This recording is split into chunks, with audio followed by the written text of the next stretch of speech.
ಗಣೇಶನ ಮಣ್ಣಿನಲ್ಲೇ ಮಾಡಬೇಕು. ಮಣ್ಣಿನಲ್ಲಿ ಮಾಡಿರೋ ಗಣೇಶನ ನೀರಿನಲ್ಲೇ ಬಿಡಬೇಕು. ಯಾಕೆ ಅವ್ರಿಗೇನು ಮಾಡೋಕ್ಕೆ ಕೆಲಸ ಇರಲಿಲ್ವಾ? 6 ಇಂಚ್ಗಿಂತ ಹೆಚ್ಚಿಗೆ ಏನಾನ ಇತ್ತು ಅಂತಂದರೆ ಅದಕ್ಕೆ ಪ್ರಾಣ ಪ್ರತಿಷ್ಠಾಪನೆ ಮಾಡಬೇಕು. ಇದರಲ್ಲಿ ನಾವು 7 ಥರ ಗಂಟೆಗಳನ್ನ ಮಾಡ್ತೀವಿ. ಇನ್ನು 10 ಜನ್ಮಕ್ಕೆ ನಿನಗೆ ಸಿಕ್ಕತ್ತೆ ಮೋಕ್ಷ ಅಂತಾರೆ. ನಿನಗೆ 10 ಜನ್ಮ ಆದಮೇಲೆ ನಿನಗೆ ಪರಮಾತ್ಮನ ದರ್ಶನ ಆಗುತ್ತೆ ಅಂತಾರೆ. ನನಗೆ ಈ ಜನ್ಮದಲ್ಲೇ ಆಗಬೇಕು ಅಂತಾರೆ. ಅವ್ರಿಗೇನಪ್ಪ ಅಂತಂದರೆ ಊಟ ತಿಂಡಿ ನಿದ್ರೆ ಏನೂ ಬೇಡ, ಆತ್ಮಸಾಧನೆ ಮಾಡಬೇಕು. ಒಬ್ಬ ಕಳ್ಳ ಆದರೆ ಕೃಷ್ಣನ್ ಚೆನ್ನಾಗಿ ಪೂಜೆ ಮಾಡ್ಕೊಂಡ್ರೆ ದೊಡ್ಡ ಕಳ್ಳ ಆಗ್ತಾನೆ. ಪ್ರಣವನಾದದಿಂದನೇ ಬ್ರಹ್ಮ ವಿಷ್ಣು ಮಹೇಶ್ವರ ಆಗಿರೋದು. ಅದರ ಮೂಲ ಸ್ಥಾನ ಪ್ರಣವ. ಆ ಪ್ರಣವನಾದ ಕೇಳಿದ್ರೆ ಆ ನಿಜವಾದ ಪ್ರಣವನಾದದಲ್ಲಿ ಆ ಶಕ್ತಿ ಇದೆ. ರಕ್ತ is not A liquid, it's an molecule ಥರ ಉರುಳ್ತಾ ಇರೋದು. ರಕ್ತ ಹರಿತಾ ಇರೋ ಶಬ್ದ ನಮ್ಮ ಕಿವಿ ಕೇಳ್ತಾ ಇದೆ.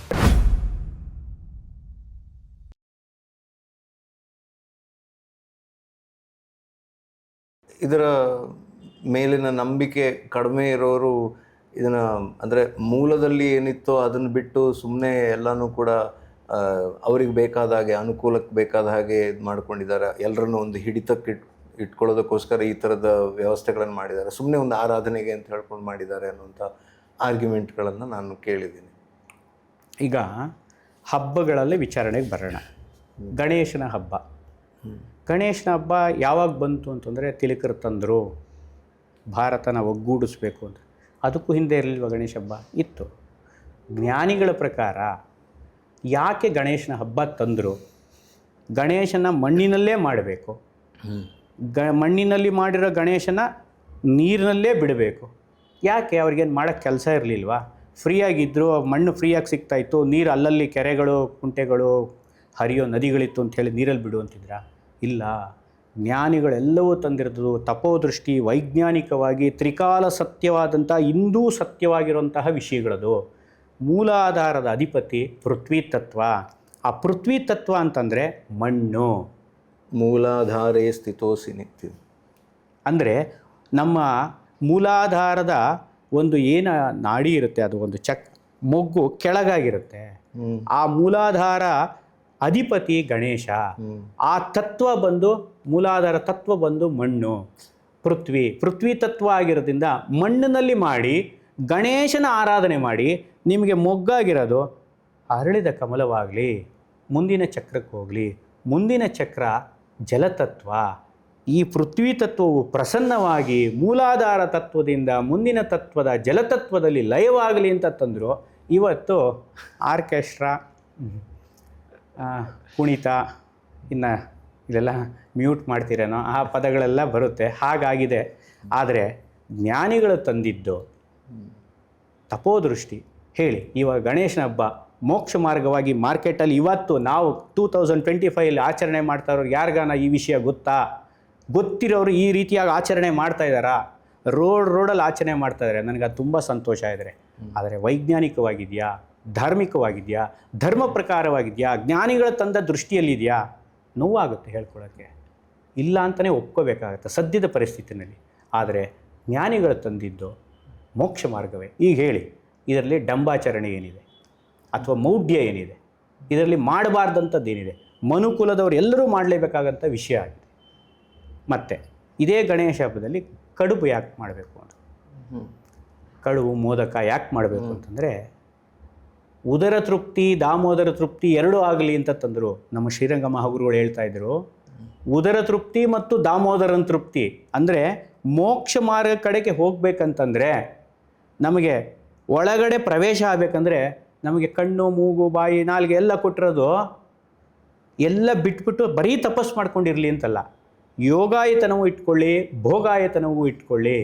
ಭೋಗ ಜೀವನವಾದಂತಹ ಆ ಒಂದು ದಿನದ ಪರ್ವಕಾಲದಲ್ಲಿ ಪ್ರಸನ್ನವಾಗಿರ್ತಕ್ಕಂತಹ ಆ ಒಂದು ಮೋದಕವನ್ನು ಹೊರಗಡೆಯಿಂದ ಕಾಣ್ತಾ ಇರತಕ್ಕಂಥ ನಾವು ಪ್ರಾಣ ಪ್ರತಿಷ್ಠಾಪನೆ ಮಾಡಿರ್ತಕ್ಕಂತಹ ನಾವು ಆ ಒಂದು ಪರಂಜ್ಯೋತಿ ಸ್ವರೂಪನಾದಂತಹ ಆ ಒಂದು ಗಣೇಶನನ್ನು ನಾವು ನಮ್ಮನೆಗೆ ಬಂದು ಪ್ರತಿಷ್ಠಾಪನೆ ಮಾಡಿದಾಗ ಅವನಿಗೆ ನೈವೇದ್ಯವನ್ನು ಮಾಡಿ ಅವನ ಅಕ್ಷಿಯಿಂದ ಈ ನೈವೇದ್ಯವು ಪ್ರಸನ್ನವಾಗಿ ಪ್ರಸಾದ ರೂಪವಾಗಿ, ಆಹಾ ಅಪ್ಪ ಕೃಷ್ಣ, ಆಹಾ ಗಣೇಶ, ನಿನ್ನ ಪ್ರಸಾದವು ನಾನು ತಿಂತಾ ಇದ್ದೀನಪ್ಪ, ಆ ಕೃಷ್ಣನನ್ನು ನೀನು ನನಗೆ ತೋರಿಸು, ಆ ಭಗವಂತನ ನೀನು ತೋರಿಸು ಅನ್ನೋ ಒಂದು ಸ್ವಾದಿಷ್ಟದಲ್ಲಿ ನಾವು ನಾಲಿಗೆಯಿಂದ ಸವಿತಾ ಸವಿತಾ ಸವಿತಾ ಹೋದರೆ ಧಾತು ಪ್ರಸನ್ನತೆಗಳಾಗಿ ನಮ್ಮ ನಾಡಿ ಚಕ್ರಗಳೆಲ್ಲ ಊರ್ಧ್ವಮುಖಕ್ಕೆ ಚಲವಣೆ ಆಗುತ್ತೆ. ಅಲ್ಲೂ ಆ ಪಾಸಿಟಿವ್ ವೈಬ್ರೇಷನ್ ವರ್ಕ್ ಆಗುತ್ತೆ ಅಂತ ಆಗಲೇಬೇಕು. ಅದು ಜ್ಞಾನಿಗಳ ತಪೋದೃಷ್ಟಿಯಲ್ಲಿ ತಂದಿದ್ದು. ಅಂದರೆ ಪ್ರಸಾದವು ಪ್ರಸನ್ನತೆಯಾಗಿ ಉದರ ತೃಪ್ತಿ ದಾಮೋದರ ತೃಪ್ತಿ ಎರಡೂ ಆಗುತ್ತೆ. ಹಾಗಾಗಿ ನಾವು ತಂದಿರತಕ್ಕಂಥ ಪ್ರಸಾದವಾಗಲಿ, ನಾವು ಮಾಡ್ತಾ ಇರ್ತಕ್ಕಂಥ ಮಣ್ಣಿನ ಒಂದು ಪ್ರತಿಮೆಯ ಪ್ರತಿಷ್ಠಾಪನೆ ಆಗಲಿ, ಅದು ವರ್ಷಕ್ಕೆ ವೃದ್ಧಿ ಆಗಬೇಕು. ಏನು ನಮ್ಮ ದುಡ್ಡು ಕಾಸಲ್ಲ, ಭಕ್ತಿ ಶ್ರದ್ಧೆಗಳು. ದುಡ್ಡು ಕಾಸು ಅವನು ಕೊಡೋದು, ಬಟ್ ವರ್ಷಕ್ಕೆ ಮೂರ್ತಿಯ ಸೈಜ್ ವೃದ್ಧಿ ಆಗುತ್ತೆ ಮಾಡೋರು ಇದ್ದಾರೆ. ಒಂದು ಹಂತದಲ್ಲಿ ನಿಲ್ಲಿಸ್ಕೋತಾರೆ. ಬಟ್ ಅದು ನಿಮ್ಮ ಪ್ರಕಾರ ಅಂದರೆ ಯಾವ ಸೈಜ್ ಮಾಡಬೇಕು, ಏನದು? ಅಂದರೆ ನಾವು ಗಣೇಶನ ಅರ್ಧ ಅಡಿಗೆ ಮಿಂತ ಜಾಸ್ತಿ ಇದ್ದಿದ್ದನ್ನ ಮಣ್ಣಿಂದ ತಂದು ಕೂಡಿಸ್ಬೇಕು ಅಂತ. ಅರ್ಧ ಅಡಿ ಅಂದರೆ 6 ಇಂಚ್ಗಿಂತ ಮೇಲೆ. 6 ಇಂಚಿಂದ ಕೆಳಗಡೆ ಇದ್ದಿದ್ದಕ್ಕೆ ಪ್ರಾಣ ಪ್ರತಿಷ್ಠಾಪನೆ ಮಾಡಿಲ್ಲ ಅಂದರೂ ನಿತ್ಯ ಪೂಜೆ ಮಾಡ್ಕೋಬೋದು. ಎಷ್ಟೋ ಮನೆಗಳಲ್ಲಿ ಇವತ್ತು ಬೆಳ್ಳಿ ಮೂರ್ತಿಯ ಗಣೇಶ ಮೂರ್ತಿಗಳಿರುತ್ತೆ, ನಿತ್ಯ ಪೂಜೆ ಆಗುತ್ತೆ. ಪ್ರಾಣ ಪ್ರತಿಷ್ಠಾಪನೆ ಮಾಡಿರಲಿ ಮಾಡಿಲ್ಲದೆ ಹೋಗಲಿ 6 ಇಂಚ್ಗಿಂತ ಹೆಚ್ಚಿಗೆ ಏನಾನ ಇತ್ತು ಅಂತಂದರೆ ಅದಕ್ಕೆ ಪ್ರಾಣ ಪ್ರತಿಷ್ಠಾಪನೆ ಮಾಡಬೇಕು. ಪ್ರಾಣ ಪ್ರತಿಷ್ಠಾಪನೆ ಮಾಡಿದ ತಕ್ಷಣ ತ್ರಿಕಾಲ ನೈವೇದ್ಯ, ತ್ರಿಕಾಲ ಆರತಿ, ತ್ರಿಕಾಲ ಒಂದು ವಿಷಯಗಳ ಒಂದು ಷೋಡಶೋಪಚಾರ ಪೂಜೆಗಳು, ಅರ್ಚನಾದಿಪಾದ್ಯಗಳೆಲ್ಲ ಮಾಡಬೇಕಾಗುತ್ತೆ. ಅದು 3 ದಿವಸ ಮಾಡೋರಿದ್ದಾರೆ, 1 ದಿವಸ ಮಾಡೋರಿದ್ದಾರೆ, 3 ದಿವಸ ಮಾಡೋರಿದ್ದಾರೆ, 7 ದಿವಸ, 5 ದಿವಸ, ಆ ಥರ ಅವರು 21 ದಿವಸದವರೆಗೂ ಮಾಡುವಂತಹ ಗಣೇಶನ ಪೂಜೆ.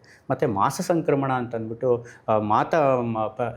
ಪ್ರತಿ ಒಂದು ತಿಂಗಳು ಮಾಡೋವಂಥವ್ರಿದ್ದಾರೆ. ಆ ಥರ ವ್ರತನಿಷ್ಠರಿದ್ದಾರೆ. ಅದೆಲ್ಲ ಮೋಕ್ಷ ಮಾರ್ಗವೇ. ಅಂದರೆ ವರ್ಷಕ್ಕೊಂದು ಬರೋದು ಮಹಾಚತುರ್ಥ. ನಮ್ಮ ಇದರಲ್ಲಿ ಇವಾಗ ಅಂದರೆ ಇಷ್ಟು ದೊಡ್ಡ ಮೂರ್ತಿ ಇದ್ದರೆ ಚಂದ, ಇಷ್ಟು ದೊಡ್ಡ ಮೂರ್ತಿ ಕಳೆದ ವರ್ಷ ಮಾಡಿದ್ವಿ ಅಥವಾ ಇನ್ನೊಬ್ಬರದ್ದು ನೋಡಿಕೊಂಡು ನಾವು ಅದನ್ನು, ಅದು ತೋರಿಕಾ ಮನೋಭಾವ. ಅವನಿಗಿಂತ ನಾನು, ನನಗಿಂತ ಅವನು. ಈಗ ತುಂಬ ನೀವು ಕೇಳೋ ನೇರವಾದ ಪ್ರಶ್ನೆ, ನೇರವಾದ ಒಂದು ವಿಷಯ ಹೆಂಗಿದೆ ಅಂತಂದರೆ, ನಾವು ಕೂಡಿಸ್ದಂಗೆ ಇನ್ಯಾರು ಕೂಡಿಸ್ಬಾರ್ದು ಗಣೇಶ. ಆ ಥರ ಚಾಲೆಂಜಿಂಗಲ್ಲಿ ಬಂದಿದೆ. ಹೈದರಾಬಾದಿಂದ ನೋಡಿದೆ, ಎಷ್ಟೋ ಫ್ಲೋರ್ಗಳಿಗಿಂತ ಎತ್ತರದ ಗಣಪತಿ, ಅದನ್ನು ತಗೊಂಡು ಬರೋದು ನೋಡಿದ್ರೆ ಭಯ ಆಗ್ತಿತ್ತು. ಆ ಥರ ಅಂದರೆ ಯಾವಾಗ ಏನು ಬ್ಯಾಲೆನ್ಸ್ ತಪ್ಪಾಗುತ್ತೋ. ನೀವು ಪ್ರಾಣ ಪ್ರತಿಷ್ಠಾಪನೆ ಮಾಡಬೇಕಾಗಿರೋದು ಭಕ್ತಿ ಮತ್ತು ಶ್ರದ್ಧೆಯಿಂದ. ನೀವು 6 ಇಂಚಿಂದ ಮೇಲೆ ಎಷ್ಟೇ ದುಡ್ಡು ತೊಗೊಂಬಂದ್ರು ಮಾಡೋ ಪ್ರತಿಷ್ಠಾಪನೆ ಒಂದೇ, ಪ್ರಾಣ ಪ್ರತಿಷ್ಠಾಪನಾ ವಿಧಿ ಒಂದೇ, ಪ್ರಾಣ ಪ್ರತಿಷ್ಠಾಪನಾ ಮಹಾಮಂತ್ರ ಒಂದೇನೆ. ಗಣೇಶನಲ್ಲಿ ಸೈಜ್ನಲ್ಲಿ ವ್ಯತ್ಯಾಸ ಆಗಿದ ತಕ್ಷಣ ಎಫೆಕ್ಟ್ ಏನಾದರೂ ವ್ಯತ್ಯಾಸ ಇಲ್ಲ. ಶ್ರದ್ಧೆ ಮತ್ತು ಭಕ್ತಿ ಮತ್ತು ಪ್ರಾಣ ಪ್ರತಿಷ್ಠಾಪನಾ ವಿಧಿ ಮಾಡಿದ್ರೆ ಅದು ಎಷ್ಟು ದೊಡ್ಡದಾಗಲಿ ಎಷ್ಟು ಚಿಕ್ಕದಾಗಲಿ ಅದು ಅವರವರ ಭಾವಕ್ಕೆ ಅಷ್ಟೇ. ಅದು ತಪ್ಪು ಅಂತನೂ ಅಲ್ಲ, ಅದರ ಅದರ ಸರಿಯಾದ ದಾರಿಯಲ್ಲಿ ಹೋದಷ್ಟು ಒಳ್ಳೆಯದು ಅಂತ. ಸರಿ, ಹೌದು. ಸೊ ನಾವು ಗಂಟೆಗಳ ಬಗ್ಗೆ ಮಾತಾಡ್ತಿದ್ವಿ. ಸೊ ಇವುಗಳ ವಿಚಾರವಾಗಿ ಅಂದರೆ ಇದೀಗ ಪ್ರತಿಯೊಂದನ್ನು ಕೂಡ ಪಂಚಲೋಹದಿಂದನೇ ನೀವು ತಯಾರು ಮಾಡುವಂಥದ್ದು. ಅಂದರೆ ಇದ್ರ ಧ್ವನಿ ಕೇಳ್ಬೋದಾ ನಮಗೆ? ಘಂಟಾಮಣಿ ಇದು ಕೈನಿಂದ ವಾದನೆ ಮಾಡುವಂತಹ ಗಂಟೆ. ಪೂಜಾದಿ ವಿಷಯಗಳಲ್ಲಿ ನಾವು ಇದು ಬಳಸುವಂಥದ್ದು, ಮನೆಗೆ ಬಳಸುವಂಥದ್ದು, ದೇವಸ್ಥಾನದ ಗರ್ಭಗುಡಿ ಒಳಗಡೆ ಬೆಳೆಸುವಂಥದ್ದು. ಸುಮಾರು ಇದು 1.25 kg 2 kg ಅಷ್ಟು ಬರುತ್ತೆ. ವಾದನೆ ಮಾಡ್ತೀನಿ.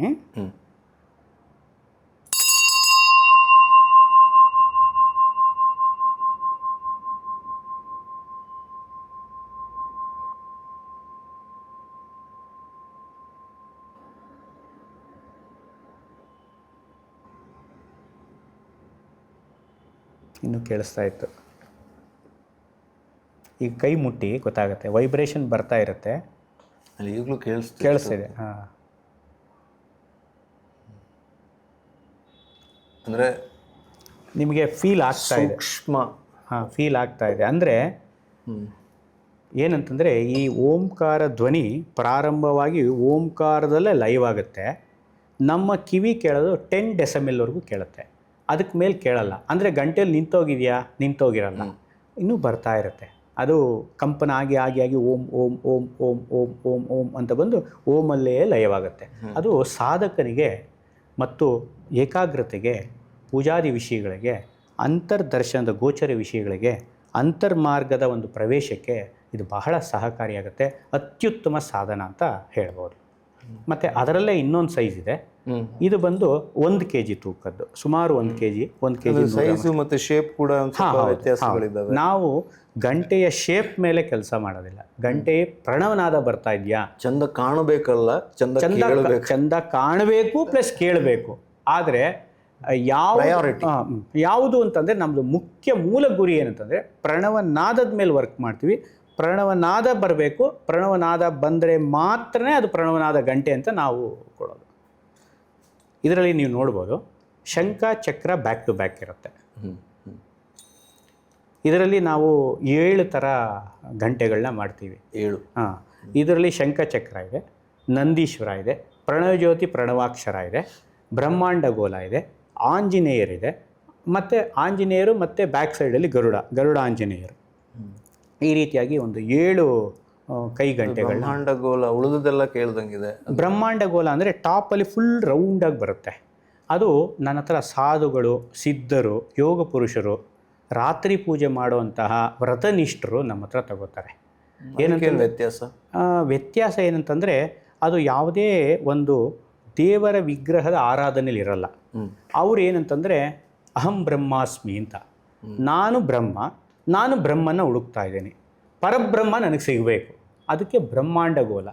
ಅದು ರಾತ್ರಿ 12 ಗಂಟೆಗೂ ಪೂಜೆ ಮಾಡೋರು ಇದ್ದಾರೆ. ಅಂದರೆ ಬೆಳಗ್ಗೆ, ಮಧ್ಯಾಹ್ನ ಮತ್ತು ಸಂಜೆ ತ್ರಿಕಾಲ ಪೂಜೆ ಜೊತೆಗೆ ಅದು ಆತ್ಮದರ್ಶನ, ಆತ್ಮಚಿಂತನೆ, ಆತ್ಮ ಸಾಧಕರು ಮಾತ್ರ ಮಾಡ್ತಾರೆ. ಆದರೆ ಒಂದು ಧರ್ಮಶಾಸ್ತ್ರ ಹೇಳುತ್ತೆ, ಬ್ರಹ್ಮಚಾರಿಗಳು, ಗೃಹಸ್ಥರು ರಾತ್ರಿ 12 ಗಂಟೆಗೆ ರಾತ್ರಿ ಜಾವದ ಪೂಜೆ ಇಲ್ಲ. ಆದರೂ ಒಂದು ಕಾಲದಲ್ಲಿ ಉಂಟು ಅನ್ನೋದು ಯಾವುದಪ್ಪ ಅಂದರೆ ಶಿವರಾತ್ರಿನಲ್ಲಿ ಉಂಟು.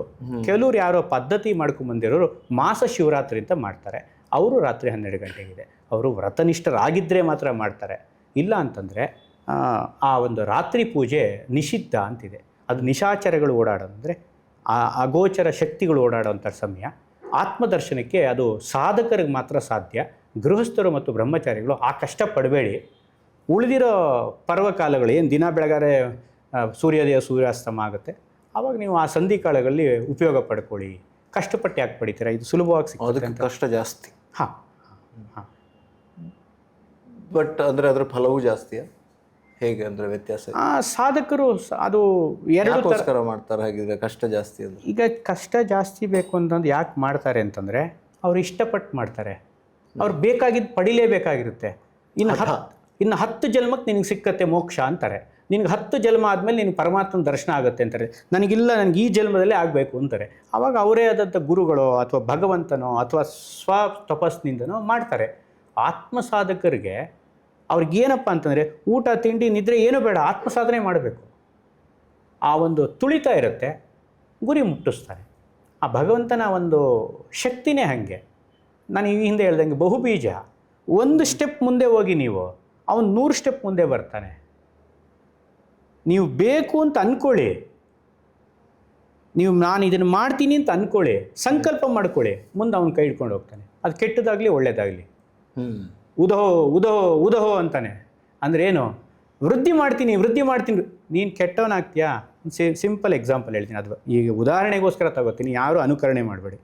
ಒಬ್ಬ ಕಳ್ಳ ಆದರೆ ಕೃಷ್ಣನ್ ಚೆನ್ನಾಗಿ ಪೂಜೆ ಮಾಡ್ಕೊಂಡ್ರೆ ದೊಡ್ಡ ಕಳ್ಳ ಆಗ್ತಾನೆ ಅವನು. ಬೇಕಾ ನಮಗದು? ನಮಗೇನು ಬೇಕು? ನಾನು ಏನು ವೃತ್ತಿನಲ್ಲಿದ್ದೀನಿ, ನಾನು ಯಾವ ಉದ್ಯೋಗದಲ್ಲಿದ್ದೀನಿ, ಅದರಲ್ಲಿ ನಾನು ಮುಂದೆ ಬರಬೇಕು, ಅದರಲ್ಲಿ ನಾನು ಟಾಪ್ ಮೋಸ್ಟ್ ಆಗಬೇಕಂದ್ರೆ ಕೃಷ್ಣನ ಹಿಡ್ಕೊಂಡು ಕೇಳಿ. ಕೃಷ್ಣನ ವಿಷ್ಣು ಸಹಸ್ರನಾಮ ಪಾರಾಯಣ ಮಾಡಿ, 48 ದಿವಸ ಮಾಡಿ. ನಿಮಗೆ ಚೇಂಜಸ್ ನಿಮಗೆ ಗೊತ್ತಾಗುತ್ತೆ. ನಿರಂತರ ಮಾಡ್ತೀರಾ. ಯಾಕಂತಂದರೆ ಆ ವಿಷ್ಣು ಸಹಸ್ರನಾಮದಲ್ಲಿ ಅಷ್ಟು ಶಕ್ತಿ ಇದೆ. ಅದು ಬಂದಿದ್ದು ರೋಚಕತೆ ಎಲ್ಲರಿಗೂ ಗೊತ್ತಿರುತ್ತೆ. ಹಾಗಾಗಿ ನಾನು ಅದ್ರ ಬಗ್ಗೆ ಹೇಳೋಕ್ಕೋಗಲ್ಲ. ಅಂದರೆ ಪ್ರಣವದ ವಿಸ್ತಾರ ಪ್ರಣವದಲ್ಲೇ ಲಯ ಆಗುತ್ತೆ. ವಿಷ್ಣು ಸಹಸ್ರನಾಮ ಕೂಡ ಸ್ಟಾರ್ಟ್ ಆಗೋದೇಂದ್ರಿದೆ ಓಂ ವಿಶ್ವಂ ವಿಷ್ಣುರ್, ಈ ರೀತಿಯಾಗಿ ಸ್ಟಾರ್ಟ್ ಆಗುತ್ತೆ. ಅದು ಪ್ರಣವದಿಂದನೇ ಸ್ಟಾರ್ಟ್ ಆಗುತ್ತೆ. ಪ್ರಣವದಿಂದ ಸ್ಟಾರ್ಟ್ ಆಗಿ ಪ್ರಣವದಲ್ಲೇ ಲಯ ಆಗುವಂಥದ್ದು. ಮತ್ತು ನಮ್ಮ ಯಾವುದೇ ಋಗ್ವೇದ, ಯಜುರ್ವೇದ, ಸಾಮವೇದ, ಅಥರ್ವವೇದದಲ್ಲಿ ನಾವು ಋಗ್ವೇದವನ್ನು ತಗೊಂಡ್ರೆ ಈಗ ನಮಗೆ ಅನಂತ ಸೂಕ್ತಿಗಳಿದ್ದಾವೆ. ಅದರಲ್ಲಿ ನಮಗೀಗ ಉಳಿದಿರೋದು 10,118 ಋಕ್ ಮಾತ್ರ ನಮ್ಗೆ ಇವಾಗ ಇರೋವಂಥದ್ದು. ಎಲ್ಲ ನಶಿಸಿ ಹೋಗಿದೆ ವೇದಗಳಲ್ಲಿ. ಋಗ್ವೇದದಲ್ಲಿ ಮಾತ್ರ ನಾನು ಹೇಳ್ತಾ ಇರೋದು. ಋಗ್ವೇದದಲ್ಲೇ ಒಂದು ವಿಷಯ ನಾನು ತಗೊಳ್ಳೋದಾದರೆ ಈ ಪ್ರಣವದ ವಿಚಾರವಾಗಿ ತೊಗೊಂಡ್ರೆ ಋಗ್ವೇದದ ಯಾವುದೇ ಮಂತ್ರ ಸ್ಟಾರ್ಟ್ ಆಗೋದು ಓಂ, ಮತ್ತು ಯಾವುದೇ ಮಂತ್ರ ಎಂಡ್ ಆಗೋದು ಶಾಂತಿ ಶಾಂತಿ ಶಾಂತಿ. ಶಾಂತಿ ಅಂದರೂ ಪ್ರಣವನೇ, ಪ್ರಣವ ಅಂದರೂ ಶಾಂತಿನೇ. ಪ್ರಣವದಿಂದ ಪ್ರಾಣವಾಗಿ ಶಾಂತಿ ಅಂತೆ, ಪ್ರಾಣವದ ಶಾಂತಿಯಲ್ಲಿ ನಿಲ್ಲಿಸಿದ್ರೆ ಪ್ರಣವ ಕೇಳುತ್ತೆ, ಪ್ರಣವ ಕೇಳ್ತಾ ಇದ್ದರೆ ಶಾಂತಿ ಬರುತ್ತೆ. ಇದು ಕೈನಿಂದ ವಾದನ ಮಾಡುವಂತಹ ಗಂಟೆ.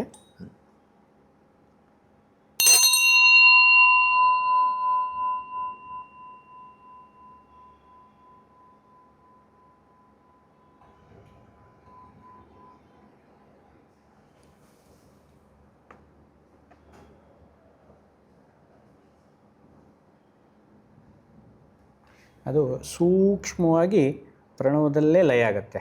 ಯಾರು ಇದನ್ನು ಗಂಟಾ ವಾದನೆ ಮಾಡ್ತಾರೆ, ಆ ಗಂಟಾ ವಾದನ ಮಾಡಿ ಪೂರ್ತಿ ಲಯ ಆಗೋವರೆಗೂ 1 ಇಂಚು ಹತ್ತಿರದಲ್ಲಿ ಕಿವಿ ಹತ್ರ ಕೇಳಿಸ್ಕೋಬೇಕು ಅಂತಿದೆ.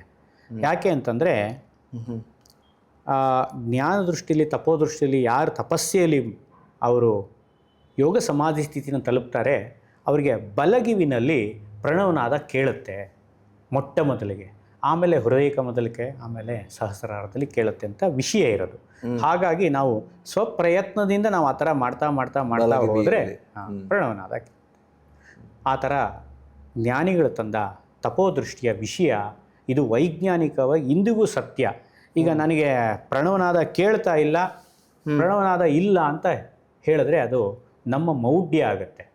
ವೈಜ್ಞಾನಿಕವಾಗಿ ನಾನು ಹೇಳಬೇಕಂದ್ರೆ ಅಂದ್ರೆ ಅದು ಆಕ್ಚುಲಿ ಅದರಲ್ಲಿ ಈಗ ಕೇಳ್ತಾ ಇರೋದು ಅದು ಒಂದು ಪ್ರಣವನಾದ, ಓಂ ಓಂ ಓಂ ಓಂ ಪ್ರಣವನಾದ, ಪ್ರಣವನಾದ, ಅದರಲ್ಲೇ ಎಂಡ್ ಆಗುವಂಥದ್ದು. ಹೌದು. ಓಕೆ, ಮತ್ತೆ ಇದನ್ನ ಈಗ ಪೂಜಾ ವಿಧಾನದಲ್ಲಿ ಇದು ಮಾಡೋದ್ರ ಬಗ್ಗೆ ಹೇಳಿದ್ರಿ ನೀವು. ಇದರ ಉಪಯೋಗ ಏನಾದರೂ ಅಥವಾ ನೀವು ಇದರಿಂದ ಏನಾದರೂ ಫಲ ಪಡೆದವ್ರ ಬಗ್ಗೆ ಅಂದ್ರೆ ನಿಮ್ಮ ನೇರವಾದ ಪ್ರಶ್ನೆ, ಈ ಗಂಟೆಯಿಂದ ಯಾರಿಗಾನ ಪ್ರಯೋಜನ ಆಗಿದೆಯಾ, ಯೂಸ್ ಇದೆಯಾ, ಏನಾನ ಒಂದು ಪರಿಣಾಮಕಾರಿಯಾದ ವಿಷಯ ಇದೆಯಾ? ಹೌದು. ಇಷ್ಟೊತ್ತು ನೀವು ಥಿಯರಿ ಹೇಳಿದ್ರಿ, ವಿಡಿಯೋದಲ್ಲಿ ವಿಡಿಯೋ ಮಾಡಿದ್ರಿ, ಪ್ರಾಕ್ಟಿಕಲ್ ಆಗಿ ಏನೋ ಆಗಿದೆಯಾ, ಪ್ರಾಕ್ಟಿಕಲ್ ಯಾರಿಗಾನ ಏನಾದ್ರು ಇದರಿಂದ ಉಪಯೋಗ ಆಗಿದೆಯಾ ಅಂದರೆ ಎಕ್ಸಾಕ್ಟ್ಲಿ. ನಾನೀಗ ಒಂದು ಉದಾಹರಣೆನ ವೀಕ್ಷಕರಿಗೂ ಮತ್ತು ನಿಮ್ಮ ಮುಂದೆ ಹಂಚ್ಕೊಳ್ಳೋಕ್ಕೆ ಇಷ್ಟಪಡ್ತೀನಿ. ನಮ್ಮ ಬೆಂಗಳೂರಿನ ರಾಜರಾಜೇಶ್ವರಿ ನಗರದಲ್ಲಿ ಒಬ್ಬರು ಸೈಕ್ಯಾಟ್ರಿಸ್ಟ್ ಡಾಕ್ಟ್ರ್ ಇದ್ದಾರೆ. ಅವರು ನಮ್ಮ ಮಾಧ್ವ ಪರಂಪರೆಯವರೇ. ಏನಂದರೆ ಈ ಹಿಂದೆ ನಾನು ಗೌರಿಶಕ್ತಿ ಸ್ಟುಡಿಯೋದಲ್ಲಿ ಈ ವಿಡಿಯೋ ಮಾಡಿದಾಗ ಅವರು ಪ್ರಭಾವಿತರಾಗಿ ಪ್ರಸನ್ನರಾಗಿ ಇಷ್ಟಪಟ್ಟು ಅವ್ರು ತಗೊಂಡ್ರು. ಅದು ಒಂದು ಕೆಲವು ದಿವಸಗಳ ನಂತರ ಅವರು ನನಗೆ ಫೋನ್ ಮಾಡಿದರು. ಅವರು ವೃತ್ತಿಯಲ್ಲಿ ವೈದ್ಯರು, ಮನೋವೈದ್ಯರು, ಸೈಕ್ಯಾಟ್ರಿಸ್ಟು. ಅವರಲ್ಲಿ ಒಂದು ಪೇಷೆಂಟು 18ರಿಂದ 19 ವರ್ಷದ ಹುಡುಗಿ. ಅವರಿಗೆ ಡಿಪ್ರೆಷನ್ ಬಂದಿದೆ. ಯಾಕೆ ಡಿಪ್ರೆಷನ್ ಬಂದಿದೆ ಅಂತ ನಾವು ಹೇಳೋಕ್ಕಾಗಲ್ಲ, ಕೆಮಿಕಲ್ ಇಂಬ್ಯಾಲೆನ್ಸ್ ಅಂತ ವೈಜ್ಞಾನಿಕ ದೃಷ್ಟಿಯಲ್ಲಿ ಹೇಳ್ತಾರೆ. ಕೆಲವೊಂದು ರಿಪೋರ್ಟ್ಸ್ಗಳೆಲ್ಲ ಮಾಡಿ ಅವರು ಶಿ ಈಸ್ ಆ್ಯಂಡ್ ಡಾಕ್ಟರ್, ಅವರಿಗೆ ಮೆಡಿಸಿನ್ಸು ಸ್ವಲ್ಪ ಕೆಮಿಕಲ್ ಬ್ಯಾಲೆನ್ಸ್ ಮಾಡೋದಕ್ಕೆ ಕೊಟ್ಟಿದ್ದರು. ಇದು ಸಹಜವಾಗಿ ಡಿಪ್ರೆಷನ್ ಬರುತ್ತೆ, ಒಂದು ಜೀವಿತಾವಧಿಯಲ್ಲಿ ಒಬ್ಬೊಬ್ಬರಿಗೆ ಬರುತ್ತೆ, ಹಲವರಲ್ಲಿ ಕಂಡಿದ್ದೀನಿ ನಾನು. ಸೊ ಅದು ಏನಾಗಿದೆ, ಆ ಮೇಡಮ್ಮು, ಆ ಡಾಕ್ಟ್ರು ಅವರು ಸೌಂಡ್ ಥೆರಪಿನಲ್ಲೂ ಸ್ವಲ್ಪ ಆಸಕ್ತಿ ಉಳ್ಳವರು ಮತ್ತು ಪ್ರಯೋಗಬದ್ಧವಾಗಿ ಮಾಡೋವಂಥವ್ರು. ಅವ್ರು ಯಾವುದ್ಯಾವುದೋ ಇನ್ಸ್ಟ್ರೂಮೆಂಟ್ಗಳನ್ನ ಇಟ್ಕೊಂಡು ಮಾಡ್ತಾಯಿದ್ರು. ಅವರು ನನಗೆ ಕೇಳಿದ್ರು, ಈ ಥರ ನೀವು ಪ್ರಣವನಾದದ ಗಂಟೆಯಿಂದ ಏನೋ ಹೆಲ್ಪ್ ಆಗುತ್ತಾ ಅಂತ. ನೋಡಿಮ್ಮ, ನನಗೂ ಇದು ಹೊಸ ಪ್ರಯತ್ನ, ಆದರೆ ಇದು ವೈಜ್ಞಾನಿಕ ಕೊಡೋಕ್ಕೆ ತುಂಬ ಚೆನ್ನಾಗಿರುತ್ತೆ, ನೀವು ಇದನ್ನು ಮಾಡಿ. ಏನು ಅಂತಂದರೆ ಸಂಧಿಕಾಲ, ಒಂದು ದಿನದಲ್ಲಿ ಎಷ್ಟು ಸಂಧಿಕಾಲ ಬರುತ್ತೆ? ಮುಖ್ಯವಾಗಿ 3 ಅಂತ ಹೇಳ್ತೀರ. ಅಷ್ಟೇ ಅಲ್ಲ, 4 ಸಂಧಿಕಾಲ ಅಂತ ಜ್ಞಾನಿಗಳು ಹೇಳ್ತಾರೆ. ರಾತ್ರಿ 12 ಗಂಟೆ ಕೂಡ ಸೂರ್ಯೋದಯ ಸೂರ್ಯಾಸ್ತಮನ ಒಂದು ಸಂಧಿಕಾಲ. ಅದೇ ಥರ ಸಾಯಂಕಾಲ ಸೂರ್ಯೋದಯ ಸೂರ್ಯಾಸ್ತಮ ಒಂದು ಸಂಧಿಕಾಲ. ಮಾಧ್ಯಾಹ್ನಿಕ ಅಂದರೆ ಕೆಲವು ಸಂಪ್ರದಾಯಗಳಲ್ಲಿ 12 ಗಂಟೆ ಮಧ್ಯಾಹ್ನಕ್ಕೆ ಸಂಧಿಕಾಲ ಅಂತಾರೆ, ಕೆಲವು ಸಂಪ್ರದಾಯ ಪ್ರಕಾರ 2 ಗಂಟೆ ಅಂತಾರೆ. ಅದೇನು ದೊಡ್ಡ ವಿಷಯ ಅಲ್ಲ, ಅದು ಅವರವರ ಆಚರಣಾ ಪದ್ಧತಿ, ಅವರ ಗುರುಗಳ ಪದ್ಧತಿ ಪ್ರಕಾರ ಮಧ್ಯಾಹ್ನ ಒಂದು ಸಂಧಿಕಾಲ. ಅದೇ ಥರ ರಾತ್ರಿ 12 ಗಂಟೆಗೂ ಅಥವಾ 2 ಗಂಟೆಗೂ ಸಂಧಿಕಾಲ ಅಂತಿದೆ. ಈ 4 ಸಂಧಿಕಾಲಗಳಿದೆ. ಆ ಸಂಧಿಕಾಲಗಳೆಲ್ಲ ಬಹಳ ಬಹಳ ಬಹಳ ಶ್ರೇಷ್ಠವಾದ ಸಮಯ ಅಂತ ನಮ್ಮ ಜ್ಞಾನಿಗಳು ಗುರುತಿಸಿದ್ದಾರೆ. ಅದಕ್ಕಾಗಿಯೇ ಬೆಳಗ್ಗೆ ಎದ್ದು ಬೇಗ ಪೂಜೆ ಮಾಡು, ಸಂಧ್ಯಾ ಕಾಲದಲ್ಲಿ ಸಾಯಂಕಾಲ ದೀಪ ಹಚ್ಚೋ, ಮನೆಯಲ್ಲಿ ದೀಪ ಹಚ್ಚಿ ಅದನ್ನು ಪೂಜೆ ಮಾಡೋದು. ಆ ಸಂಧಿಕಾಲಗಳಲ್ಲಿ ಇವರಿಗೆ ನಾನು ಬೆಳಗ್ಗೆ ಮತ್ತು ಸಂಧಿಕಾಲಗಳಲ್ಲಿ 2 ನಿಮಿಷ ಸೂರ್ಯೋದಯಕ್ಕೆ ಮುಂಚೆ, 2 ನಿಮಿಷ ಸೂರ್ಯೋದಯ ಆದಮೇಲೆ, ಒಂದು ಸರಿಸುಮಾರು 4ರಿಂದ 5 ನಿಮಿಷ ಗಂಟಾ ವಾದನ ಮಾಡೋದು ನಿರಂತರವಾಗಿ 3-4 ಸರ್ತಿ ಅಲ್ಲಾಡಿಸೋದು, ಲಯ ಆಗೋದು ಕೇಳಿಸ್ಕೊಳ್ಳೋದು. ಒಂದು ಸರ್ತಿ ಗಂಟಾ ವಾದನ ಮಾಡಿದ್ರೆ ನಮ್ಮ ಈ ಗಂಟೆಗಳಲ್ಲಿ ಮಿನಿಮಮ್ 32 ಸರ್ತಿ ಓಂ ಓಂ ಓಂ ಓಂ ಓಂ ಓಂ ಓಂ ಅಂತ ಬಂದು ಲಯ ಆಗುತ್ತೆ. ಅದನ್ನು ಕೇಳಿಸ್ಕೊಳ್ಳೋದು. ಆ ಲಯ ಆಗಿದ ತಕ್ಷಣ ತಿರ್ಗಾ ಅಲ್ಲಾಡಿಸೋದು. ಸೊ ಇದು 30 to 40 ಸೆಕೆಂಡ್ಸ್ ಒಂದು ಸರ್ತಿ ಹಿಂಗೆ ಬರ್ತಾ ಬರ್ತಾ ಬರ್ತಾ ಆದರೆ ಒಂದು 4ರಿಂದ 5 ಸರ್ತಿ ಮಾಡಿದ್ರೆ ಅದು 2 ನಿಮಿಷ ಆಗುತ್ತೆ. ಬೆಳಗ್ಗೆ ಸಾಯಂಕಾಲ ಆ ಥರ ಮಾಡ್ತಾ ಬನ್ನಿ. ಒಂದು 2 ನಿಮಿಷ ಒಟ್ಟು ಸೂರ್ಯೋದಯಕ್ಕೆ ಮುಂಚೆ 2 ನಿಮಿಷ, ಸೂರ್ಯೋದಯ ಆದಮೇಲೆ 2 ನಿಮಿಷ, ಸಂಧಿ ಕಾಲದಲ್ಲಿ 4ರಿಂದ 5 ನಿಮಿಷ, ಹಾಗೆ ಬೆಳಗ್ಗೆ 5 ನಿಮಿಷ, ಸಾಯಂಕಾಲ 5 ನಿಮಿಷ. ಆ ಪೇಷಂಟ್ಗೆ ಮಾಡ್ತಾ ಮಾಡ್ತಾ ಮಾಡ್ತಾ ಇದ್ದರೆ ಒಂದು 48 ದಿವಸದಲ್ಲಿ ಒಂದು ಸ್ವಲ್ಪ ಬದಲಾವಣೆಗಳು ಕಾಣುತ್ತೆ. ಒಂದು ಮಂಡಲ ಆಗುತ್ತೆ, ಒಂದು ಬದಲಾವಣೆ ಕಾಣುತ್ತೆ. ನೀವು ನನಗೆ ತಿಳಿಸಿ ಅಂದರೆ ಒಂದು 18ನೇ ಅಥವಾ 20ನೇ ದಿವಸಕ್ಕೆ ಅವ್ರು ಫೋನ್ ಮಾಡಿದ್ರು, ಇವರಿಗೆ ಡಿಪ್ರೆಷನ್ ಪೂರ್ತಿ ಸರಿಯಾಗಿದೆ, ಇವರಿಗೆ ಎಲ್ಲ ಟ್ಯಾಬ್ಲೆಟ್ಗಳು ನಿಲ್ಲಿಸಿದ್ದೀವಿ. ಆ್ಯಕ್ಚುಲಿ ಟೇಪರ್ ಮಾಡಿ, ವೈಜ್ಞಾನಿಕವಾಗಿ ಏನು ಹೇಳುತ್ತೆ, ಟೇಪರ್ ಮಾಡಿ ನಿಲ್ಲಿಸಬೇಕು. ಹೌದು, ನಿಧಾನಕ್ಕೆ ಅದನ್ನು. ಈ ಶಬ್ದ ಕೇಳ್ತಾ ಕೇಳ್ತಾ 3ನೇ ದಿವಸದಿಂದ ಅವರು ಟೇಪರ್ ಮಾಡಿಕೊಂಡು ಎಲ್ಲ ಟ್ಯಾಬ್ಲೆಟ್ಗಳು ನಿಲ್ಲಿಸ್ತಾರೆ. She is quite all right, she is normal ಅಂದರು. ಇದು ಹೇಗೆ ಸಾಧ್ಯ ಆಯಿತು ಅಂತ. ಪ್ರಣವನಾದ ಶಕ್ತಿ. ಈಗ ನಾನು ನಿಮ್ಗೆ ಸಿಂಪಲಾಗಿ ಕೇಳ್ತೀನಿ, ಕೊಳಲು ಧ್ವನಿನೇ ಅಟ್ರಾಕ್ಷನ್ ಮಾಡುತ್ತೆ. ಕೃಷ್ಣನೇ ಕೊಳಲು ನುಡಿಸ್ತಾ ಇದ್ದಾನೆ ಅಂದರೆ ಎಲ್ಲ ಪ್ರಾಣಿ ಪಕ್ಷಿಗಳು, ಎಲ್ಲ ವನ್ಯ ಮೃಗಗಳು, ಎಲ್ಲ ಸಖಿಯರು, ಎಲ್ಲ ಭಕ್ತರು, ಎಲ್ಲ ದೇವಾನುದೇವತೆಗಳು, ಎಲ್ಲ ಋಷಿಗಳು, ಎಲ್ಲ ಮುನಿಗಳು, ಎಲ್ಲ ತಪಸ್ಸಿನ ಒಂದು ಯಾರು ಏಕಾಗ್ರತೆಯಿಂದ ತಪಸ್ಸು ಮಾಡ್ತಾ ಇದ್ದಾರೆ ಅವರೆಲ್ಲರೂ ಕೃಷ್ಣನ ಆ ಕೊಳಲು ನಾದಕ್ಕೆ ಆಕರ್ಷಿತರಾಗ್ತಾರೆ. ಕೃಷ್ಣ ನಾದಕ್ಕೆ ಅಷ್ಟು ಆಕರ್ಷಿತರಾಗ್ತಾರೆ ಅಂತಂದರೆ ಅದಕ್ಕೂ ಮೀರಿದಂತಹ ಪ್ರಣವನಾದದಿಂದನೇ ಬ್ರಹ್ಮ ವಿಷ್ಣು ಮಹೇಶ್ವರ ಆಗಿರೋದು. ಅದರ ಮೂಲ ಸ್ಥಾನ ಪ್ರಣವ. ಆ ಪ್ರಣವನಾದ ಕೇಳಿದ್ರೆ ಆ ನಿಜವಾದ ಪ್ರಣವನಾದದಲ್ಲಿ ಆ ಶಕ್ತಿ ಇದೆ. ಹಾಗಾಗಿ ಅದು ಇದು ಯಾವುದೋ ಒಂದು ರೋಗಕ್ಕೆ ಗುಣ ಮಾಡ್ತು, ಯಾವುದೋ ಒಂದು ಸಣ್ಣ ಉದಾಹರಣೆಯಿಂದ ಇದನ್ನು ತಗೊಳ್ಳಿ ಅಂತ ನಾನು ಹೇಳ್ತಾ ಇಲ್ಲ. ಇದು ವಿಷಯ ಏನಂತಂದರೆ ಪ್ರತಿಯೊಬ್ಬರ ಜೀವನದಲ್ಲಿ ರೋಗ ಇಲ್ಲದರೋ ತಗೋಬಾರ್ದಂದರೆ ನಾವೆಲ್ಲರೂ ಒಂದು ರೀತಿ ರೋಗಿಗಳೇ. ನಾವೇನಾನ ಅಡುಗೆ ಮನೆಗೆ, ಬಚ್ಚಲ ಮನೆಗೆ, ಬಾತ್ರೂಮ್ಗೆ ಹೋಗುವಷ್ಟು ಸಹಜವಾಗಿ ನಾವು ಹೋಗ್ತಾ ಇದ್ದರೆ, ಸುಷುಮ್ನಾ ಮಾಡಿನಲ್ಲಿ ಸಹಸ್ರಾರದಲ್ಲಿ ಹೋಗ್ತಾ ಇದ್ದರೆ ನಾವು ನಿಜವಾದ ಮನುಷ್ಯರು. ನಾವು ಅದನ್ನು ಕಳ್ಕೊಂಬಿಟ್ಟಿದ್ದೀವಿ. ನಾವು ಅದನ್ನು ಯೂಸೇ ಮಾಡಿದರೆ ಅದು ಬ್ಲಾಕ್ ಆಗೋಗ್ಬಿಟ್ಟಿದೆ. ನಾವು ಯಾವುದೋ ಒಂದು ಪೈಪ್ನಲ್ಲಿ ಥರ ನಾವು ಹೇಳ್ತಾ ಇಲ್ಲ, ಅದು ಬೆಳಕಿನ ರೂಪದಲ್ಲಿ ಒಳಗಡೆ ಹೋಗಬೇಕಾಗಿರೋಂಥ ಪ್ರಾಣವಾಯು. ಇನ್ನಷ್ಟು ಸೂಕ್ಷ್ಮ ಪೈಪ್ ಆದರೂ ಕೂಡ ಅದರಲ್ಲಿ ಒಂದು ಸ್ಟ್ರಕ್ಚರ್ ರೀಪ್ಲೇಸ್ ಮಾಡಿಬಿಡ್ಬೋದು. ಇದು ಆ ಥರದ ವಿಷಯ. ಹಾಗಾಗಿ ಈ ಪ್ರಣವನಾದ ಶಕ್ತಿ ಆ ರೀತಿಯಾಗಿದೆ. ಮತ್ತು ಸರ್ವ ವಾದ್ಯಾಮಯಿ ಗಂಟೆ ಅಂತಾರೆ. ನೀವು ಭಾರತೀಯ ವಾದ್ಯಗಳಾದಂತಹ 5 ಭಾಗಗಳನ್ನ ಮಾಡ್ಬೋದು. ಕೈನಿಂದ ವಾದನ ಮಾಡುವಂಥದ್ದು, ಗಾಳಿಯಿಂದ ಊದುವಂಥದ್ದು, ತಂತಿ ವಾದ್ಯಗಳು, ಚರ್ಮ ವಾದ್ಯಗಳು ಮತ್ತು ಸಪ್ಪಳಗಳು, ಅಂದರೆ ಗೆಜ್ಜೆ ಇರ್ಬೋದು, ತಾಳ ಇರ್ಬೋದು. ಇವು 5 ಮಾರ್ಗಗಳು ಮಾಡಿ.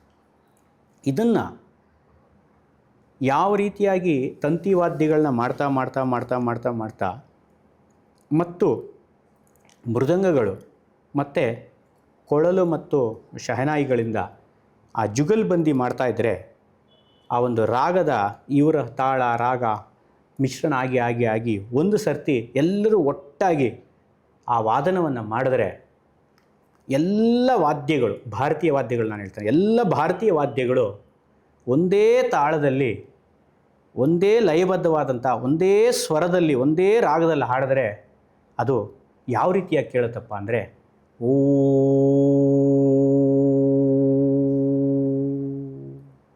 ಅಂದರೆ ಎಲ್ಲ ವಾದ್ಯಗಳ ಸಮ್ಮಿಶ್ರ ಯಾವುದಪ್ಪ ಅಂದರೆ ಪ್ರಣವ. ಆ ಪ್ರಣವ ಒಂದೇ ಗಂಟೆಯಲ್ಲಿ ಬರುತ್ತೆ.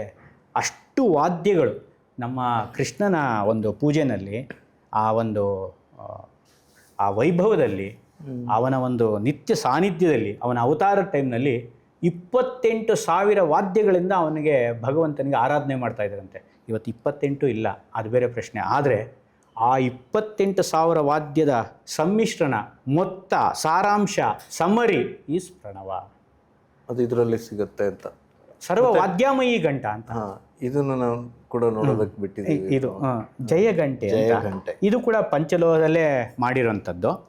ಇದರಲ್ಲಿ ಏನಾಗುತ್ತೆ, ಓಂಕಾರ ಓಂ ಓಂ ಓಂ ಓಂ ಅಂತ ಗುಂಪು ಗುಂಪಾಗಿ ಬರುತ್ತೆ.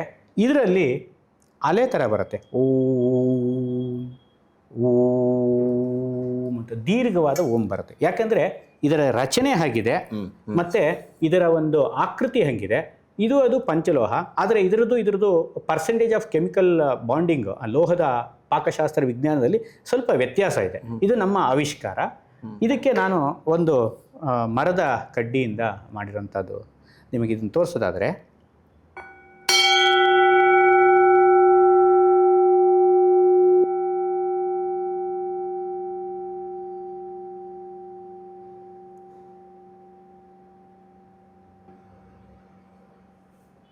ಇನ್ನೂ ಬರ್ತಾ ಇದೆ. ನೀವು ಇದನ್ನು ಮುಟ್ಟಿ ಆವಾಗ ವೈಬ್ರೇಷನ್ ಕಾಣುತ್ತೆ. ಹಿಡೀರಿ, 2 ಬೆರಳಲ್ಲಿ ಹಿಡೀರಿ. ಅಂದರೆ ಆಗ್ತಾ ಇದೆ. ಹೌದು,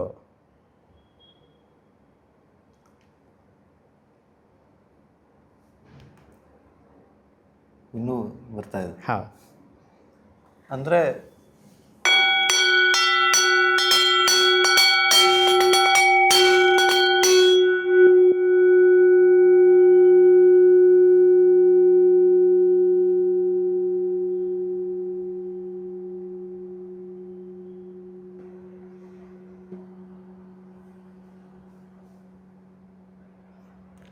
ನಿಮ್ಮನ್ನು ಈಗಲೂ ಅಬ್ಸರ್ವ್ ಮಾಡಿದೆ. ನಿಮ್ಮ ಉಸಿರಾಟ ಕುಂಭಕ ಆಗಿತ್ತು, ಅಂತರ್ಕುಂಭಕ ಆಗಿತ್ತು. ನೀವು ಉಸಿರು ಬಿಟ್ಟಿಲ್ಲ. ನೀವು ಇದು ಕೇಳಿಸ್ಕೊತಾ ಇದ್ದರೆ ಉಸಿರು ಕೇಳಿಸ್ತಾ ಇದ್ದೀರಾ. ಇದ್ರ ನಾದ ಕೇಳ್ತಾ ಇದ್ದರೆ ನಿಮಗೆ ಅಂತರ್ಕುಂಭಕ ಆಗ್ತಾಯಿತ್ತು. ಉಸಿರಾಟ ನಿಂತೋಗಿತ್ತು, ಒಳಗಡೆ ಇತ್ತು, ಹಿಡಿದು ಇಟ್ಟಿದ್ರಿ ಗಾಳಿನ. ಇದು ಒಂದೇ ಸರ್ತಿಗೆ ಹಿಂಗಾದರೆ, ಈ ಥರ ನಿರಂತರ ಅಭ್ಯಾಸ ಮಾಡ್ತಾ ಇದ್ದರೆ ಇದು ಗುರಿ ಮುಟ್ಟಕ್ಕೆ ಸಾಧನ. ಬಟ್ ನಾವು ಅದ್ರ ಮೇಲೆ ಗಮನ ಕೊಡಬೇಕಾ? ಹೌದು, ಗಮನ ಕೊಟ್ಟರೆ ಹೆಚ್ಚು ಪರಿಣಾಮಕಾರಿ. ಈ ಒಂದು ವಿಷಯನ ನಿಮಗೆ ಒಂದು ವೈಜ್ಞಾನಿಕ ಪ್ರಯೋಗ ಮಾಡ್ತೀನಿ. ವೀಕ್ಷಕರೇ, ನೀವು ಮಾಡಿ. ಮೊಬೈಲ್ ಇಟ್ಕೊಂಡಿದ್ದೀರಾ? ತುಂಬ ಸಂತೋಷ. 1 ನಿಮಿಷ ಸೈಡ್ಗೆ ಇಟ್ಕೊಳ್ಳಿ, ದೂರದಿಂದ ನೋಡಿ. ಈಗ ನಾನು ಹೇಳ್ದಂಗೆ ಮಾಡಿ. ಈ ಕಿವಿನ ಹಿಂಗೆ ಇಟ್ಕೊಳ್ಳಿ ಕೈಯಲ್ಲಿ. ಸಮುದ್ರದ ಅಲೆ ಥರ ಕೇಳುತ್ತೆ. ಸ್ವಲ್ಪ ಸೆಟ್ ಮಾಡ್ಕೋತಾ ಹೋಗ್ಬೇಕು. ಇನ್ನೂ ಸ್ವಲ್ಪ ಕ್ಲೋಸ್ ಮಾಡಿ, ಇನ್ನೂ ಸ್ವಲ್ಪ ಕ್ಲೋಸ್ ಮಾಡಿ. ಇಲ್ಲಿ ಗಾಳಿ ಹೋಗಬಾರ್ದು. ಹಾಂ, ಕೇಳಿಸ್ತಾ ಇದೆಯಾ? ನಿಮಗೆ ಕೇಳಿಸ್ತಾ ಇಲ್ಲ, ನಾನು ಮಾಡ್ತೀನಿ ಬಿಡಿ. ಕೇಳ್ತಾ ಇದೆಯಾ? ಈ ಥರ ಹಿಂಗೆ ಸೆಟ್ ಮಾಡಿಕೊಂಡ್ರೆ, ಹೀಗೆ ಕಿವಿ ಮುಚ್ಕೊಂಡು ಸ್ವಲ್ಪ ಹಿಂಗೆ ಕಿವಿ ಹಿಂಗೆ ಎಳ್ಕೊಳ್ಳಿ. ಹಾಂ ಹಾಂ, ಕೇಳಿಸ್ತಾ ಇದೆಯಾ? ಸಮುದ್ರದ ಅಲೆ ಥರ ಬರುತ್ತೆ ಅಂತಂದೆ. ಹೌದು. ನಾವಿವಾಗ ಕ್ಯಾಮ್ರಾ ಮುಂದೆ ಕೂತಿದ್ದೀವಿ. ವೀಕ್ಷಕರು ಎಲ್ಲೆಲ್ಲೋ ಕೂತಿದ್ದಾರೆ, ಅವ್ರಿಗೆ ಕಂಫರ್ಟ್ ಆಗಿರೋ ಜಾಗದಲ್ಲಿ ಕೂತಿದ್ದಾರೆ. ಅವ್ರಿಗೂ ಇದು ಕೇಳ್ತಾ ಇದೆ. ಇದು ಹೆಂಗೆ ವೈಜ್ಞಾನಿಕವಾಗಿ ಆಗುತ್ತೆ ಅಂದರೆ, ಸಮುದ್ರ ಇಲ್ಲಿದೆಯಾ? ಇಲ್ಲ. ಅದನ್ನೇ ನಾನೇನು ಹೇಳಕ್ಕೆ ಹೋಗ್ತಾ ಇದ್ದೀನಿ ಅಂದರೆ, ವೈಜ್ಞಾನಿಕವಾಗಿ ಇದನ್ನು ಹೇಳ್ತೀನಿ ಅಂದರೆ, ನಮ್ಮ ದೇಹದಲ್ಲಿ ರಕ್ತ ಚಲನೆ ಆಗ್ತಾ ಇದೆಯಲ್ಲ, ಆ ರಕ್ತ ಚಲನೆ ಆಗ್ತಾ ಇರೋ ಶಬ್ದ ನಮಗೆ ಕೇಳ್ತಾ ಇರೋದು. ಅಂದರೆ ನಾನೇನು ಹೇಳಕ್ಕೆ ಹೋಗ್ತಾ ಇದ್ದೀನಿ, ಸಮುದ್ರದ ಅಲೆ ಥರ ನಮ್ಮ ದೇಹದಲ್ಲಿ ರಕ್ತ ಚಲನೆ ಆಗ್ತದೆ, ಉರುಳ್ತಾ ಇದೆ ಅಂತಾರೆ. ರಕ್ತ is not A liquid, it's an molecule ಥರ ಉರುಳ್ತಾ ಇರೋದು. ರಕ್ತ ಹರಿಯೋಂಗಿದ್ರೆ ಗುರುತ್ವಾಕರ್ಷಣೆಗೆ ಎಲ್ಲ ಕಾಲಲ್ಲಿ ಹೋಗಿ ನಿಂತ್ಕೊಬಿಡ್ಬೇಕಾಗಿತ್ತು. ಅದು ಹರಿತಾ ಇದೆ ಅಂತಂದರೆ ಕ್ರಿಸ್ಟಲ್ಸ್, ಹರಳುಗಳ ಥರ ಅದು ಇರೋದು ರಕ್ತದ ಕಣಗಳು. ನಿಮಗೆ ವೈಜ್ಞಾನಿಕವಾಗಿ ಎಲ್ಲರಿಗೂ ಗೊತ್ತಿರುತ್ತಿದ್ದು. ಈ ರಕ್ತ ಹರಿತಾ ಇರೋ ಶಬ್ದ ನಮಗೆ ಕಿವಿ ಕೇಳ್ತಾ ಇದೆ. ನಾನೇನು ಹೇಳಕ್ಕೆ ಹೋಗ್ತಾ ಇದ್ದೀನಿ ಅಂದರೆ, ಸಮುದ್ರದ ಅಲೆ ನಮ್ಮ ರಕ್ತದ, ಬ್ರಹ್ಮಾಂಡ ಪಿಂಡಾಂಡ ಒಂದೇ. ಇದು ಪಿಂಡಾಂಡ, ಅದು ಬ್ರಹ್ಮಾಂಡ. ಅದನ್ನು ಸೆಟ್ ಮಾಡ್ಕೊಂಡ್ವಿ. ಇವಾಗ ಸೆಟ್ ಮಾಡಿಕೊಂಡ್ರೆ ಕೇಳಿಸ್ತು. ಅದೇ ಥರ ಇದು ಪ್ರಣವನಾದ ನಾವು ಸೆಟ್ ಮಾಡ್ಕೋತಾ ಇದ್ದರೆ ಒಳಗಡೆ ಕೇಳೋದು ಶತಸಿದ್ಧ, 100ಕ್ಕೆ 100% ಕೇಳುತ್ತೆ. ಕೇಳಬೇಕು ಅಂತ ತಂದಿರೋದು. ಫ್ರೀಕ್ವೆನ್ಸಿ ಟ್ಯೂನ್ ಮಾಡೋದಕ್ಕೆ ಹೌದು ಸಾಧನ. ನೀವು FM 91 ನನ್ನ ಹತ್ರ ಮೊಬೈಲ್ ಇದೆ ಅಂತ ಇಟ್ಬಿಟ್ರೆ ಬರಲ್ಲ. ಟ್ಯೂನ್ ಮಾಡ್ಕೋಬೇಕು. ನೀವು ಹಳೆ ಟೇಪ್ ರೆಕಾರ್ಡ್ ಇದ್ದರೆ ಅಥವಾ ಹಳೇದು ರೇಡಿಯೋ ಟೇಪ್ ರೆಕಾರ್ಡ್ರದ್ದು ಸೆಟ್ ಇದ್ದರೆ ನೀವು ಸೆಟ್ ಮಾಡ್ಕೋಬೇಕು, ಟ್ಯೂನ್ ಮಾಡ್ಕೋಬೇಕು. ಯಾಕೆ ಇವತ್ತು ವೀಕ್ಷಕರಿಗೆ ಏನು ಗೊತ್ತಿಲ್ವಾ? ವೈಫೈಗೆ ಪಾಸ್ವರ್ಡ್ ಹಾಕಿಲ್ಲ ಸಿಕ್ಕತ್ತಾ? ಅದು ಪಕ್ಕದಲ್ಲೇ ಮಲ್ಕೊಂಡಿದ್ರು ಸಿಕ್ಕತ್ತಾ? ಆ ಯೂನಿಟ್ ಮೇಲೆ ಇಟ್ಟರು ಸಿಕ್ಕತ್ತಾ? ದೂರದಲ್ಲಿದ್ದರೂ ಸಿಕ್ಕತ್ತೆ. ಪಾಸ್ವರ್ಡ್, ಫ್ರೀಕ್ವೆನ್ಸಿ, ಪ್ರಣವನಾದಕ್ಕೆ ಸೇರಿದ್ರೆ ಪ್ರಣವನಾದನೇ ಕೇಳಬೇಕು. ಕೇಳುತ್ತೆ. ಅದ್ರ ಮೇಲೆ ನಾವು ಕೆಲಸ ಮಾಡಬೇಕಾದ ಅಗತ್ಯ ಇದೆ ಅಂತ ಹೇಳ್ತೀವಿ. ಹೌದು. ಹೀಗೆ ಮಾತಾಡ್ತಾ ಹೋದರೆ ಇನ್ನಷ್ಟು ವಿಚಾರಗಳು ಖಂಡಿತ ಇದ್ದೇ ಇದೆ. ಆದರೆ ಎಷ್ಟು ಆಳವಾಗಿ ಇದ್ರ ಮೇಲೆ ಕೆಲಸ ಮಾಡಿ, ಇಷ್ಟು ವೈಜ್ಞಾನಿಕವಾಗಿ ಅದನ್ನು ನೋಡೋ ಮೂಲಕ ಜನರಿಗೆ ಅರಿವನ್ನು ಒಂದು ಕಡೆ ಮೂಡಿಸೋದ್ರ ಜೊತೆಗೆ ಅದರ ಇರವನ್ನು ಮತ್ತೆ ತರ್ತಾ ಇದ್ದೀರಾ, ಅದನ್ನು ಮತ್ತೆ ಅವರಿಗೆ ಲಭ್ಯವಾಗಿಸುವಂಥ ಈ ಪ್ರಯತ್ನ ಮಾಡ್ತಾ ಇದ್ದೀರಾ.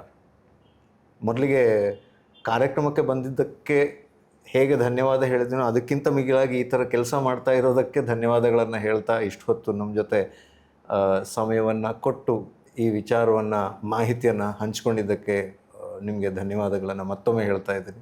ನಾನು ಇನ್ನೊಂದು ಮಾತನ್ನ ಹೇಳೋಕ್ಕಿದೆ. ಹಾಂ, ನಮ್ಮ ಶ್ರೀರಂಗ ಮಹಾಗುರುಗಳು ಹೇಳ್ತಾ ಇದ್ದಂತಹ, ನನ್ನ ಆಧ್ಯಾತ್ಮಿಕ ಗುರುಗಳು ಹೇಳ್ತಾ ಇರ್ತಕ್ಕಂಥ ಒಂದು ವಿಷಯವನ್ನು, ಒಂದು ಅವರ ಘೋಷವಾಕ್ಯವನ್ನು ನಾನು ಜ್ಞಾಪಿಸ್ಕೊಳ್ತಾ ಈ ಒಂದು ವಿಷಯವನ್ನು ನಾನು ನಿಮ್ಮೊಂದಿಗೆ ಹಂಚಿಕೊಳ್ಬೇಕಂತ ಇದ್ದೀನಿ. ನಮ್ಮ ಗುರುಗಳು ಹೇಳ್ತಾ ಇದ್ದಂಥ ಮಾತು ಎಲ್ಲವೂ ವೈಜ್ಞಾನಿಕವಾಗಿತ್ತು. ವಿಷಯ, ಪ್ರಯೋಗ, ಅನುಭವ ಇವಿಷ್ಟೇಪ್ಪ ನನ್ನ ಶಾಸ್ತ್ರ. ಅಂದರೆ ಗಂಟೆಯ ವಿಷಯ ನಮ್ಮ ಮೇಲೆ ಪ್ರಯೋಗ ಮಾಡಿ ನಮ್ಮ ಅನುಭವಕ್ಕೆ ಬಂದರೆ ಆಗ ತಾನೇಪ್ಪ ಅದು ನಿಜವಾದ ಶಾಸ್ತ್ರ ಆಗುತ್ತೆ. ಶಾಸನ ಏನು ಬ್ರಹ್ಮಾಂಡ ಪಿಂಡಾಂಡಗಳಿರ್ತಕ್ಕಂಥ ಶಾಸನ ಅದೇನೇ.